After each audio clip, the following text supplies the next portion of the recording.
मेरे YouTube channel काव्य संसार में। जैसा कि आप सभी जानते हैं, हम अपने इस चैनल के माध्यम से हिंदी विषय से उत्तराखंड में LTR लेक्चरर की तैयारी कर रहे हैं। और इसी क्रम में अभी हम जो वीडियो पढ़ रहे हैं वो जो वीडियो देख रहे हैं वो संस्कृत व्याकरण की हम देख रहे हैं। तो इसमें हमने 1-2 वीडियो बना दी हैं और हम संधि वाला चैप्टर कर रहे हैं। इसमें संधि को समझने के लिए सबसे पहले वर्णमाला को पढ़ना जरूरी है, वर्णमाला समझना जरूरी है। तो हिंदी में तो हम नॉर्मली जानते हैं, लेकिन जहाँ हम अब संस्कृत व्याकरण की तैयारी करेंगे तो हमें संस्कृत की वर्णमाला को भी आना जरूरी है। और संस्कृत की जो वर्णमाला है वो क्या है, महेश्वर सूत्र है। और इन महेश्वर सूत्रों से ही प्रत्याहार बनते हैं और प्रत्याहारों से ही हम संधि के नियमों को जान सकते हैं। तो इसलिए मैंने पिछली वीडियो में आपको बता दिया है कि महेश्वर सूत्र क्या है और कैसे इनके प्रत्याहार बनते हैं, क्योंकि जो सूत्र होंगे वो प्रत्याहारों पे ही मिलते जुलते होंगे कि अकह सवर्णे दीर्घ, अभी हम देखेंगे जब। तो अकह का मतलब क्या है, तो ये क्या है, एक प्रत्याहार है। ठीक है, तो इसमें जो महेश्वर सूत्र है इसमें 14 सूत्र हैं और प्रत्याहारों की संख्या 42 है। ठीक है, अब हम कुछ संधि पढ़ चुके हैं। जैसे हमने पढ़ दिया है, सबसे पहले हमने कौन सी संधि पढ़ी, यण संधि पढ़ी है, गुण संधि पढ़ दी है। ठीक है, आयादि संधि पढ़ दी है और शायद यण संधि पढ़ दी है। तो 4 संधियां हम पढ़ चुके हैं और आज हम जो स्टार्ट करेंगे वो है वृद्धि संधि। ठीक है, तो ये लगभग हिंदी जैसा ही है, लेकिन हाँ, इसका सूत्र पूछा जा सकता है कि वृद्धि का इसका सूत्र क्या है। तो जैसे यहाँ पे मैंने लिखा है कि वृद्धि रोचि, तो सूत्र ये है, ये इसको अलग अलग करके लिखा गया है। तो सूत्र ये वाला है, वृद्धि रोचि। ठीक है, अब इसका जो नियम है दीर्घ संधि का वो क्या है, जब अ या आ के बाद ए या आई अथवा ओ या औ आए तो क्रमशः आई और औ हो जाते हैं, तब वृद्धि संधि होती है। इसमें शायद पूरा नहीं लिखा, जब अ या आ के बाद ए या आई आए अथवा ओ या औ आए तो क्रमशः आई और औ हो जाते हैं। हाँ ठीक है, आई और औ हो जाते हैं तब वृद्धि संधि हो जाता है। यानी कि इधर क्या होगा, पहले वाले जो वर्ण होंगे वो उसमें क्या होगा, अ या आ होगा और इधर ए या आई, इधर भी दोनों में से कोई हो सकता है, इधर भी दोनों में से कोई हो सकता है। तो यहाँ मिलके क्या हो जाएगा, ये आई हो जाएगा। ठीक है, ये आई हो जाएगा, ओ या आ प्लस ए या आई हो जाएगा। और या ओ या आ के बाद ओ या आओ हो तो आओ हो जाएगा। ठीक है, ये वृद्धि संधि है। जैसे कृष्ण एकत्वम, यहाँ कृष्ण के साथ ओ है और यहाँ ए है, तो ये आई हो गया, तो ये बन गया कृष्ण एकत्वम। लेकिन हम ऐसे तो नहीं लिख सकते आई, तो इसको हम कृष्ण, जो मात्रा होगी वो पहले वाले वर्ण पे लगेगी, इधर वाले पे, तो यहाँ पे ये आई की मात्रा लग जाएगी, तो बन जाएगा कृष्ण एकत्वम। ठीक है, तो ये क्या हो जाएगा, दीर्घ संधि। यहाँ पे ऐसे सीधे भी पहचान सकते हैं, जिसमें आई और औ होगा वहां पे दीर्घ संधि होगा। बाकी अगर विच्छेद करने के लिए पूछा जाए तो प्रैक्टिस जरूरी है। धन प्लस ए सणा, तो धन में अ और ए, इन दोनों को मिलके आई हो गया, तो धनेसणा। मैंने कहा आई की मात्रा इधर वाले में लग जाएगी, तो धनेसणा। हित प्लस एसी, ठीक है, हित प्लस एसी हितैषी, तो अ प्लस ए आई हो गया और हितैषी हो गया, तो ये क्या है, वृद्धि संधि है। ठीक है, और ये एक ही उदाहरण थे और ये ओके, गंगा प्लस ओग, आ प्लस आ औ गंगोग। ठीक है, प्र प्लस औद्योगिकी, अ प्लस औ, ये क्या बन गया, औ, प्रौद्योगिकी। ठीक है, तो जहाँ पे औ की मात्रा होगी या आई की मात्रा होगी वहाँ पे वैसे भी दीर्घ संधि ही होगी।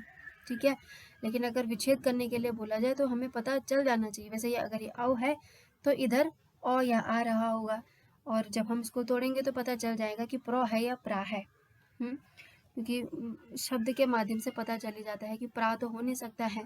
ठीक है, गंगा है तो गंग होगा नहीं, गंगा ही होगा, यहाँ भी तो पूर्ण शब्द ही आएगा। तो ऐसे हम इसका विच्छेद भी इजीली कर सकते हैं अगर हम इसकी अच्छे से प्रैक्टिस कर ले तो। ठीक है, यहाँ पे हम बहुत ज़्यादा नहीं करा सकते हैं, वीडियो बहुत लंबी हो जाएगी। एक बार आप इनको अच्छे से समझ लीजिए, बाकी आपके पास जो भी बुक होगी उसमें से इजीली समझ में आ जाएगा। ठीक है, तो हम कर चुके हैं वृद्धि संधि, अब है दीर्घ संधि। इसका जो सूत्र है वो है अकह सवर्णे दीर्घः, ये सूत्र है, अकह सवर्णे दीर्घः, यानी अकह होगा उसके बाद इसी का सवर्ण होगा, वहां दीर्घ हो जाएगा।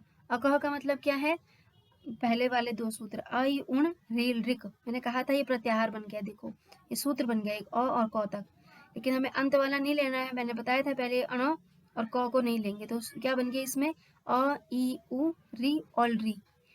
तो अगर पहले अ ई उ में से कोई भी आए, री ऑल री इनमें से कोई भी आए और बाद में इन्हीं का सवर्ण आए, यानी दोनों तरफ एक ही जैसे वर्ण हो, ठीक है, यानी इनका भी दीर्घ और ह्रस्व कोई भी हो सकता है, इनका इधर दूसरी साइड भी ह्रस्व या दीर्घ कोई भी हो सकता है, तो इसका दीर्घ ही होगा। तो यानी अकह होना चाहिए यहाँ पे, अकह यानी अ ई उ री ऑल री, इधर सवर्ण आएगा तो उसी का दीर्घ रूप हो जाएगा, ठीक है। तो यदि अकह अ ई उ री के बाद सवर्ण अर्थात इसी के समान ह्रस्व या दीर्घ कोई भी वर्ण आए तो क्रमशः आ ई उ री हो जाते हैं, ठीक है। री का प्रयोग होता नहीं है अब, तो इसलिए इसके उदाहरण भी नहीं मिलते हैं, ठीक है। तो री तक ही हम याद रखेंगे, लिखा भी है री का दीर्घ भेद नहीं होता है। जहाँ तक मुझे ज्ञान है थोड़ा बहुत कि री का भी री ही बना दिया जाता है, अगर कहीं पे हो भी रहा होता है ना तो री ही बना दिया जाता है। ये ऐसे भी इनको समझ लीजिए, अकह यानी देखो अ ई उ री और सवर्ण में अ ई उ री, यहाँ आ भी हो सकता है और यहाँ भी आ हो सकता है, मतलब कोई भी ह्रस्व या दीर्घ, ह्रस्व या दीर्घ होगा, यहाँ दीर्घ ही आ ई उ और री, ठीक है। तो अकह सवर्ण दीर्घ, तो ऐसे अगर हम सूत्र याद करेंगे तो हमारे शब्द भी गलत नहीं होंगे, संधि हमारी बिल्कुल गलत नहीं होगी, ठीक है। अब इसे क्या दैत्य प्लस अरि, यहाँ भी अ है यहाँ भी अ है, तो दैत्यारि, यहाँ आ हो गया, ये दीर्घ बन गया है, तो इसमें य में आ की मात्रा लग जाएगी, दैत्यारि। श्रीधन ईश, यहाँ ई और ई देखो दोनों दीर्घ है, तो तब भी दीर्घ ही होगा, तो श्री से। विष्णु प्लस उदय, उ का बड़ा उ हो गया विष्णुदय। होत्र ऋकार, री और री का डबल री बड़ा री हो गया होत्रिकार। मातृ ऋणम, वो मातृ ऋणम, ठीक है। ऐसे भी लिख सकते हैं और सिंपल ऐसा भी लिख सकते हैं, लेकिन अगर चिन्ह पूछा जाए तब ऐसे डबल में होता है। अब हम करेंगे पर रूप संधि, ठीक है। हमने कर दी है कौन कौन सी, वृद्धि संधि और दीर्घ संधि, ठीक है, 6 कर दिया। अब ये 7वीं है पर रूप संधि, इसका सूत्र है एंग पर रूपम। एंग पर हम ये भी समझ सकते हैं, देखिए एंग पर रूपम, एंग क्या हो जाता है, पर रूप हो जाता है। एंग का मतलब ए ओ, ठीक है, ए ओ, सिर्फ ए और ओ, क्योंकि ए ओंग एक ही शब्द है ना, एक ही उसमें आते हैं ना सूत्र में गौ तक, तो ए ओंग पर रूपम। अब ये देखिए ये कब एंग पर रूप में कब बदलेगा, पर रूप यानी बाद के वर्ण में, पर यानी बाद के, यदि अकारांत उपसर्ग के बाद कोई भी ऐसी धातु हो जिसके बाद में एंग हो तो उपसर्ग का अ एंग अर्थात ए या ओ में बदल जाता है। देखिए इसमें क्या है, यदि अकारांत उपसर्ग के बाद पर रूप संधि को पहचानने का साधारण सा एक नियम है या एक हिंट है कि इधर उपसर्ग होगा, पहले वाले अक्षर में, पहले वाले संधि के इधर वाले शब्दांश में उपसर्ग होगा, ठीक है, और बाद में ए या ओ में से एक चीज होगी, ठीक है। तो जो बाद का उपसर्ग है ना उसमें, सॉरी, जो बाद का ए और ओ है वो पहले वाले उपसर्ग में उसकी मात्रा लग जाएगी। अभी हम उदाहरण देखेंगे तब समझ जाएंगे। यदि पहले इसको भी ध्यान से समझ लेते हैं, यदि पहले कोई उपसर्ग हो जिसके अंत में अ वर्ण लगा हो, ठीक है, यदि पहले इधर कोई उपसर्ग हो और इसके अंत में अ वर्ण लगा हो तथा बाद में ए या ओ से प्रारंभ होने वाली, बाद में ए या ओ से प्रारंभ होने वाली धातु का कोई रूप हो तो पूर्व या पर दोनों के स्थान वाला बाद, दोनों के स्थान पर बाद वाला वर्ण कर दिया जाता है, तो ये पररूप संधि होती है, ठीक है। अब उदाहरण देखेंगे, यहाँ देखिए प्र प्लस ए जते, अब ये देखिए ये प्र है, यहाँ हम देखेंगे जब हम अ प्लस ए हमने पढ़ा था तो इसमें क्या हो रहा था, वृद्धि संधि, तो यहाँ पे क्या हो जाता, प्रजते हो जाता, लेकिन यहाँ ऐसा नहीं है, यहाँ उपसर्ग है। इसको पहचानने की आसान सी एक ट्रिक है, इसमें उपसर्ग है, अगर यहाँ उपसर्ग है और फिर यहाँ एंग आ रहा है, यहाँ उपसर्ग है और अगर यहाँ एंग आ रहा है यानी ए और ओ आ रहा है, तो जो ए की मात्रा है ये इसमें लग जाएगी प्रेजते। नहीं तो अगर हम देखेंगे, हमने पिछले कौन सी संधि पढ़ी है आप बताइएगा, ध्यान से देखिएगा कि जब हमने पीछे पढ़ा था तो यहाँ अ होगा और यहाँ ए होगा, तो उसमें कौन सी संधि होती है, उसमें दीर्घ संधि है, हमने पढ़ा था ना।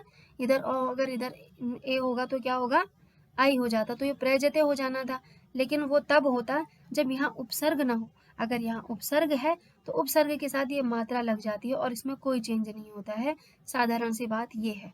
ठीक है, तो इधर उपसर्ग हो और इधर एंग आए यानी ए या ओ आए, तो ये ए और ओ इस उपसर्ग में मात्रा के रूप में बदल जाते हैं। ठीक है, उपधन औषधि, अब यहाँ भी ऐसा ही है, उपधन औषधि, तो ये जो ओ की मात्रा है ये इसमें उपसर्ग में लग गई, उपोषति, ये भी उपसर्ग है। प्रएषयति, तो इसमें भी ये मात्रा इसमें लग गई, प्रएषयति। तो ठीक है, ऐसे ये इसमें मात्रा लग जाएगी। और सेम ऐसा ही नियम वृद्धि संधि में भी है, लेकिन वहाँ पे उपसर्ग नहीं है आगे पे, वहाँ शब्दांश है, तो और शब्द है, अन्यथा शब्द हैं, शब्द के छोटे रूप है, इसमें उपसर्ग है, तो उपसर्ग होगा तो पररूप संधि। ठीक है, अब है पूर्व रूप संधि। 7वीं संधि हम पढ़ रहे हैं, पूर्व रूप संधि। सूत्र है एंग पदांतादति, एंग पदांतादति, पदांत एंग। ठीक है, पदांत एंग ए या ओ से परे ह्रस्व आकार आने पर वह आकार एंग ए या ओ के रूप में बदल जाता है। आकार का ए या ओ पूर्व रूप हो जाता है, ऐसी स्थिति में आकार की सूचना देने के लिए अवग्रह चिन्ह लगा दिया जाता है। इसको समझने से पहले हम एक बार उदाहरण देखते हैं, तब समझ में आ जाएगा। ठीक है, तो ये कह रहे हैं पदांत एंग, एंग का मतलब क्या है, ए ओंग। ठीक है, ए ओंग, तो यानी पदांत एंग का मतलब है इसमें दो ही वर्ण आते हैं, ए और ओ। ठीक है, तो ए ओ अगर आए, यहाँ ए और ओ आए और यहाँ आकार आए, तो जो ये अ है ये अवग्रह में बदल जाता है और ये ऐसा का ऐसा ही रहता है, पूर्व रूप में ही रहता है। ठीक है, तो यही लिखा हुआ है यहाँ पे पदांत एंग, ये रहा पदांत एंग, ये ए और ओ, अभी यहाँ ए है यहाँ ओ है। पदांत एंग से परे ह्रस्व आकार आने पर, ठीक है, ह्रस्व आकार आने पर यानी आ नहीं, ह्रस्व आकार आने पर वह आकार, जो ये आकार है, ये ए या ओ के पूर्व रूप में बदल जाता है। अब इसको पूर्व रूप में तो मतलब इसको हमने ए ही बना दिया यहाँ पे, अदरवाइज इसका नाम ही पूर्व रूप संधि है, अदरवाइज इस अ को अवग्रह बना दिया जाता है और ये पूर्व रूप में ही रहता है। ठीक है, तो ये अ को ए समझ लो या ए को ही ए समझ लो। ठीक है, लेकिन ये अ वैसे अवग्रह में बदलता है और ये पूर्व रूप में ही रहता है, तो ये क्या हो गया, हरेव। ठीक है, तो ये क्या है, एंग पदांता दति इसका सूत्र है और ये पूर्व रूप संधि है। विष्णु प्लस अव। ठीक है, अब यहाँ पे भी क्या है, एंग है।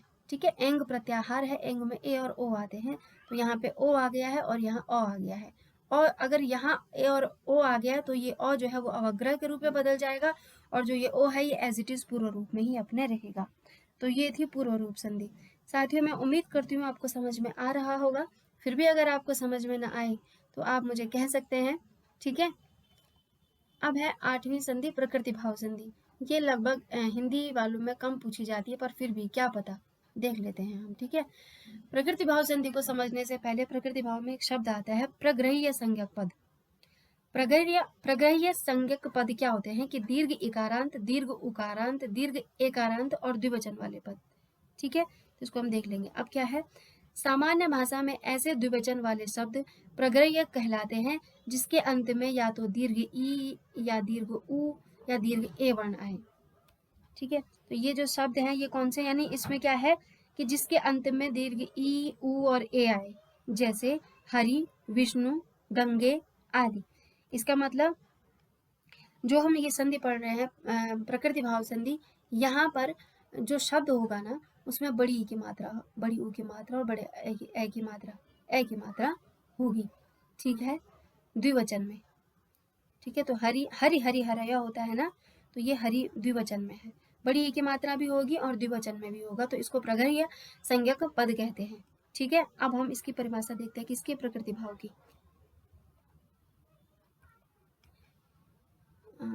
देखो, प्रग्रह्य पद प्लस अच आएगा तो उसका प्रकृति भाव हो जाएगा। जैसे यहाँ देखो, हरि प्लस ए तो हरि ए तो हरि, यहाँ देखो ये ई की मात्रा आ गई। अब यहाँ क्या आ गया है, अच आ गया है, ए ओम ए औच, कहा ना। अच यानी स्वर, एच नहीं है, ये स्वर है। एच का मतलब क्या है? स्वर। अ से लेकर के औ तक के जितने स्वर हैं ये यहाँ पर हैं। ठीक है, तो यहाँ पे ए आ रखा है। तो अगर यहाँ पे प्रगृह्य संज्ञक पद है, यानी बड़ी ई, बड़ा ऊ और ए की मात्रा है और ये द्विवचन में है और यहाँ स्वर आ रहे हैं, तो क्या होगा? प्रकृति भाव, यानी ये ज्यों का त्यों रहेगा। प्रकृति भाव का मतलब बदलेगा नहीं, इनमें बस ये प्लस हटा देंगे और यहाँ को इनको एज इट इज लिख देंगे। तो जब हम किसी भी संधि करने में उनको ऐसे ही लिख देते हैं तो ये क्या बन जाते हैं? प्रकृति भाव संधि। यदि पहले कोई प्रगृह्य संज्ञक पद हो तथा बाद में कोई स्वर दिखाई दे तो वहां पर प्रकृति भाव कर दिया जाता है। प्रकृति भाव का मतलब है जो क्या तो संधि का कार्य न किया जाए। ठीक है, जैसे गंगे प्लस अमु, गंगे अमु, ये द्वितीय भी है और ये ए की मात्रा भी है और इधर स्वर भी है। ये विष्णु है, बड़ा ऊ की मात्रा भी है और इसमें द्विवचन भी है, तो इसको ऐसे ही लिखा जाएगा क्योंकि यहाँ पे अच भी है यानी स्वर भी है यहाँ पे पहला वर्ण, तो विष्णु इमो। ठीक है, तो ये हो गया प्रकृति भाव संधि। ठीक है, तो साथियों इसके साथ ही हमने स्वर संधि कंप्लीट कर दी है। मैं उम्मीद करती हूँ आपको मेरा वीडियो पसंद आया होगा, समझ में आया होगा और आगे वीडियो देखने के लिए बने रहिएगा मेरे साथ। धन्यवाद।